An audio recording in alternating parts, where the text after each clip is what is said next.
Hello বন্ধুরা, আসসালামু আলাইকুম। কেমন আছেন সবাই? আশা করছি নিশ্চয়ই ভালো আছেন। আমিও ভালো আছি। নিয়ে আসলাম আপনাদের মাঝে নতুন আরেকটি ব্লগ ভিডিও। তো এখানে দেখতেই পাচ্ছেন, সকাল সকাল উঠে আমি বাজারে চলে গিয়েছিলাম ফ্রেশ শাকসবজি আনার জন্য।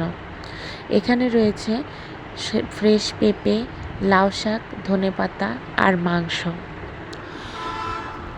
তো আপনারা অনেকেই প্রশ্ন করেছেন, বিশেষ করে কয়েকজন আমাকে মেসেজ পাঠিয়ে জিজ্ঞেস করেছেন যে আপু, আপনি কি করেন?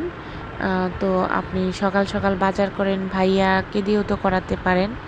তো তাদের উদ্দেশ্যে আমার উত্তর হচ্ছে, আপু আমি প্রাথমিক বিদ্যালয়ের একজন সহকারী শিক্ষক, আর বাজারটা আমি আগে থেকে করতাম, এটা আমি অভ্যস্ত হয়ে গেছি। বাজারটা আমিই করি বেশিরভাগ সময়, আর আমারও বাজার করতে ভালো লাগে। আরেকটা আপু প্রশ্ন করেছিলেন, আপু আপনি বাজারে যান, আপনার মনে হয় ছোট বেবি আছে, তাহলে তাদেরকে কিভাবে ম্যানেজ করেন?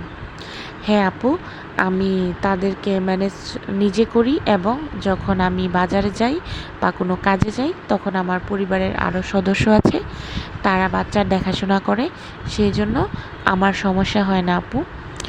আর হচ্ছে আমি মানে এখন বর্তমানে মাতৃত্ব ছুটিতে রয়েছি। আমার যখন ছুটি শেষ হয়ে যাবে, তখন হয়তো প্রতিদিন সকালে বাজারে যাওয়া হবে না। তখন হয়তো সপ্তাহের যে ছুটি বা বন্ধের দিন থাকবে, তখন হয়তো বাজারে যাওয়া হবে সকালে। এছাড়া দিনের অন্য যে সময় বাজার করার সুযোগ থাকবে আসা যাওয়ার পথে, সেই সময় হয়তো বাজারটা করা হবে, অথবা পরিবারের অন্যান্য সদস্যরা বাজারটা করবে। তো আপু আপনারা আমাকে নতুন হিসেবে অবশ্যই সাপোর্ট করবেন, আমিও আপনাদেরকে সাপোর্ট করব। আমার ভিডিও দেখবেন, ভিডিওর ভালো মন্দ দিক সম্পর্কে আপনাদের যদি কোনো কিছু মতামত থাকে, সেটা অবশ্যই তুলে ধরবেন। তো সবাই ভালো থাকবেন, আমার জন্য দোয়া করবেন।